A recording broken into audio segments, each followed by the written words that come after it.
One of the most important issues in trafficking is to tackle the culture of impunity, also increase the identification of children, and increase prosecutions. But the main idea here and the main point is to keep children at the center of this issue.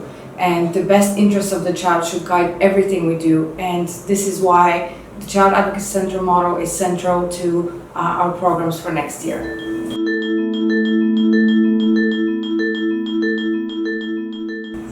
Trafficking is one of the most horrific problems that is affecting children, women, and men around the world. One of the huge issues right now that we have is that there's estimated 40 million people being trafficked every year, and 20% of them are children. Trafficking for sexual exploitation is one of the largest that has ever been.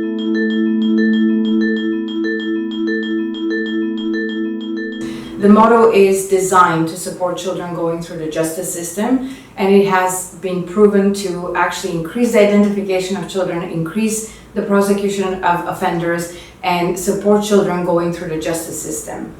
The Barnahus model has, since its implementation in Iceland, for example, it has doubled the number of children who are identified as victims, and it has tripled the number of prosecutions that came out of those identifications. And for us here at ECPAT International, our goal and purpose is to make sure that children's voices are heard through the justice system, that children have access to compensation. And the main thing of this model, the main purpose of it, is to limit the number of interviews that children are having going through the process, because that's unnecessary re-traumatization, and children come out of this experience unwilling to talk. And if children are not being identified, then we cannot protect them better. Then we cannot end this culture of impunity that is so widespread.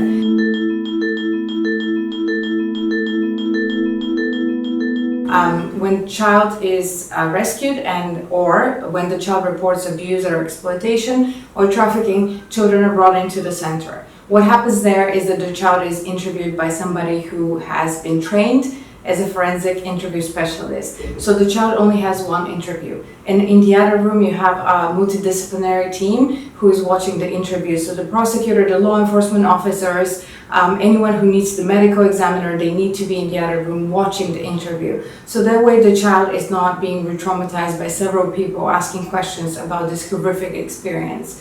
And the next phase is that this interview is recorded and can be used in over 100 countries around the world. So this kind of really eliminates the problem that many officers have, especially traveling offenders, when they want to prosecute in their home country, that video is used and the child does not have to be re-traumatized.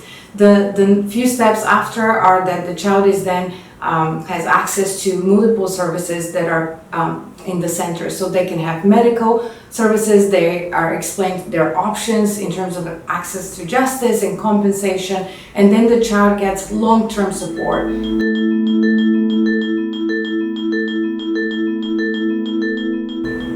ECPAT International has members in 97 countries, and our goal for the next year is to work with those who have shelters, who provide services for children, to work with regional bodies, governments, law enforcement agencies, and promote best practices.